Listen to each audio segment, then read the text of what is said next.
स्वागतं सुस्वागतं शरणागतं गुरुवर स्वागतं सुस्वागतं शरणागतं गुरुवर गुरुमङ्गलं गुरुपदमङ्गलम् गुरुमङ्गलं गुरुपदमङ्गलम् गुरुमङ्गलं गुरुपदमङ्गलम् गुरुमङ्गलं गुरुपदमङ्गलम् गुरुमङ्गलं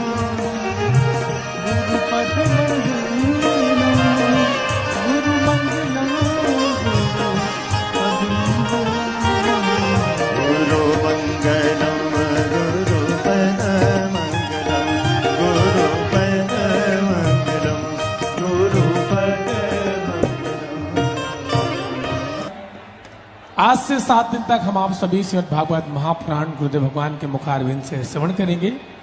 आज कथा का प्रथम दिवस है। सर्वप्रथम हम आप सभी आज की मंगलमय पावन आरती में प्रवेश करेंगे। श्री भागवत भगवान की है आरती, पापियों को पाप से है तारती। श्री भागवत भगवान की है आरती, पापियों को पाप से है तारती। यह अमर ग्रंथ यह मुक्ति पंथ है, पंचम वेद निराला, नभ ज्योति जगाने वाला, नभ ज्योति जगाने वाला, नभ ज्योति जगाने वाला। हरि नाम यही हरि ध्यान यही, हरि नाम यही हरि ध्यान यही, जग के मंगल की पापियों को पाप से है तारती। श्री भागवत भगवान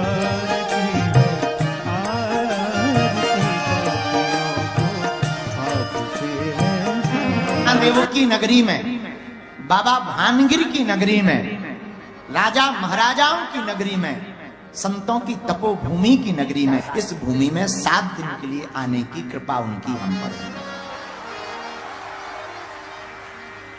पहला सौभाग्य तो हमने जन्म लेते ही पाया।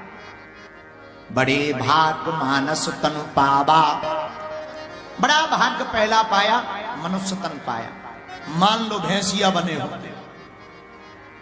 तो क्या कथा सुन पाते या कह पाते? तो पहला सौभाग्य क्या? दुर्लभम मानुषम देहे, ये पहला सौभाग्य है, मनुष्य का तन मिला। पर दूसरा सौभाग्य हमारा तब जागा जब भारत जैसा वतन मिला। गणेश भगवान को भी प्रणाम करते। हम बहुत खुश हैं। हमें लग नहीं रहा था कि हम कथा बोल पाएंगे, क्योंकि थके हुए बहुत थे, सो नहीं पा रहे थे पद यात्रा करके। हमें लग रहा था कैसे गाएंगे। अभी आने आने तक भी हम ये आए थे, तब हम बिल्कुल एकदम कंबल ओढ़ के आ गए। जब हमें बताया गया 3 बज गए, चलो, हम गए क्यों? अरे बोले टाइम हो गई कथा की। हमने पूछा कितने बजे से कथा है? बोले 2 बजे से। बज कितने गए हैं? 3:15। तब फिर हमारी भीतर से देवता जगे, जल्दी जल्दी चंदन मंदन लगाया। अरे हमका गजब हो गया। खैर हम अपने टाइम के हिसाब से सही समय पे कर रहे थे। तब हमारे मन में आया था कि हमें बोलना चाहिए।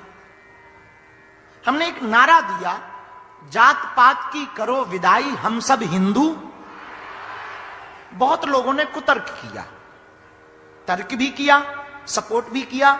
कुछ 1-2 लोग, एक कोई महापुरुष भी हैं, उन्होंने भी इस बात पर थोड़ी अपनी बात रखी कि भला जात पात की विदा कैसे हो सकती। बात ठीक है, पर हमारा विचार थोड़ा अलग है। लोगों ने अलग समझा है हमारी बात को, गलत रास्ते पे वो ले गए।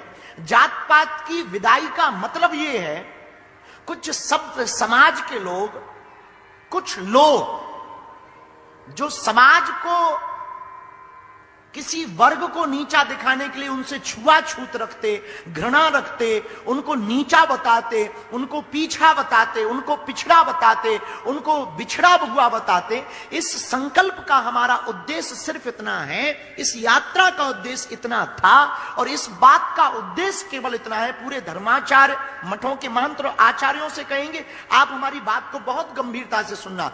समाज में जो एक वर्ग को घृणा की दृष्टि से देखा जाता है, हम चाहते हैं वो घृणा ना रहे, सबको गले लगाया जा सके। जो छुआछूत के नाम पर घृणा है, जो भेदभाव के नाम पर घृणा है, जो अंगड़े और पिछड़े के नाम पर घृणा है, कोई हम चाहते, हमें जात पात नहीं आपसे मिटवानी है, हमें जो जात पात के नाम पर भेदभाव का कीड़ा है उसे मिटाना है। जो छुआछूत का कीड़ा है हमें उसको मिटाना है। जो तुमने उनको नकार दिया और नकारने के कारण परिणाम इतना बुरा निकल रहा कि जो अपने आप को दलित समझ रहे, अपने आप को पिछड़ा हुआ समझ रहे, अपने आप को नीच समझ रहे, ऐसा जो भाव रख रहे, वो बेचारे धर्मांतरण करने पे मजबूर है, कन्वर्जन करने पे मजबूर है। हम चाहते हैं उनको उनका अधिकार मिले, हम चाहते हैं वो भी हमारी तरह हैं, हम चाहते हैं कि उनके अंदर का यह भाव दूर हो गए। और सभ्य समाज में बैठे हुए लोगों से भी हम चाहते हैं कि जब प्रभु श्री राम सबरी के घर बेर खा सकते, भगवान कृष्ण विदुरानी के घर पे भोजन कर सकते, तो क्यों ना हम इस दीवार को तोड़ दें और हम हिंदू एक हो जाएं।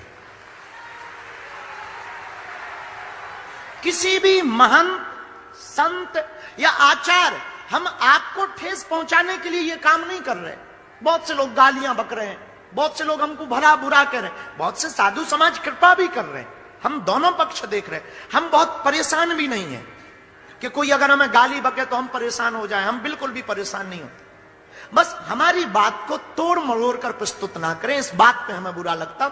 हमारी बात स्पष्ट है, हमें ना तो तुम्हारा आरक्षण खत्म करवाना है, ना हमें तुम्हारी जाति नाम मिटाने की बात करनी है, हमें तुम्हारे अंदर के विकार को मिटाना है। क्योंकि हम जगाने आए हैं, केवल बताने नहीं आए। हम तुम्हें जगाने आए हैं कि ना तुम छोटे हो ना कोई बड़ा है, इस देश में हर रहने वाला हिंदू है। आप कहो कि अगर हर हिंदू है तो क्या मुसलमान भी हिंदू हैं? यस, वो भी हिंदू हैं। अंतर इतना है, वो कन्वर्टेड हिंदू, उनके 7-8 पीढ़ी दादा परदादा हिंदू थे। मुगलों के राज्य में वो बदल गए।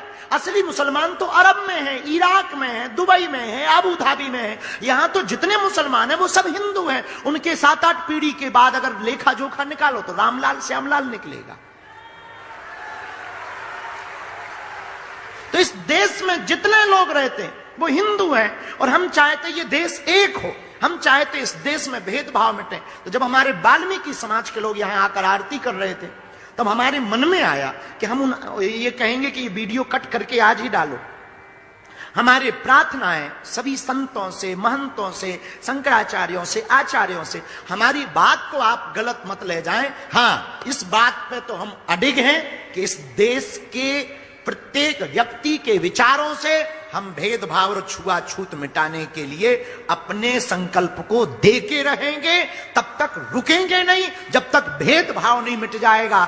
जब सब नेता, अभिनेता, नाचने वाला मंच पर आरती कर सकता है, तो जो नगर को साफ करते हैं वो मंच पर आरती क्यों नहीं कर सकते? जो भ्रष्ट हैं वो तुम्हारे चरण छू सकता, जो नाचता है वो चरण छू सकता, वो आरती कर सकता है, तो इस देश में सफाई करने वाला जो नगर को स्वच्छ रखता है वो क्यों नहीं आरती कर सकता? या तो कोई ना करे या फिर सब करें, क्योंकि इस देश में रहने वाला हर समाज, हर जाति के लोग एक बात पर गर्व करें कि हम हिंदू हैं। हमें तुम्हारे सर्टिफिकेट नहीं बदलवाना है, हमें तुम्हारे सर्टिफिकेट से नाम नहीं हटाना है, नहीं, हमें तुम्हारे विचारों से परिवर्तन करना है कि तुम अपने ये विचार से सोचना बंद कर दो कि तुम पिछड़े हो या तुम बिछड़े हो। सच कहें यार, तुम हिंदू हो। बस दूसरी बात आज की, बागेश्वर धाम पर 26 फरवरी को जो कन्या विवाह है उसमें 108 आदिवासी बेटियों के विवाह का हमने संकल्प लिया है। 251 होनी है, पर 108 केवल आदिवासी बेटियां, और वो बेटियां जिनके मां बाप नहीं है। तो ये सूचना हम इसलिए दे रहे हैं कि रजिस्ट्रेशन प्रारंभ हो गए। आपके क्षेत्र में, नगर में, गांव में ऐसा कोई आदिवासी परिवार है, बेटियां हैं, बहुत आर्थिक तंगी है, उनको जाकर हमारी सूचना जरूर दे दें कि बागेश्वर धाम पर 15 दिसंबर तक रजिस्ट्रेशन चालू है। वर पक्ष के और कन्या पक्ष के कागज ले जाकर के रजिस्ट्रेशन करवा लें, जमा कर दें। इसके बाद हमारी टीम आएगी और आपको पात्र समझ करके रजिस्ट्रेशन का टोकन नंबर आपको देगी, और 26 फरवरी को पूरा खर्च बागेश्वर धाम सेवा समिति उठाएगी। तो ये रजिस्ट्रेशन प्रारंभ हो गया, तो आप वहां आ सकते हो। आज की चर्चा हम सब शुरू करें।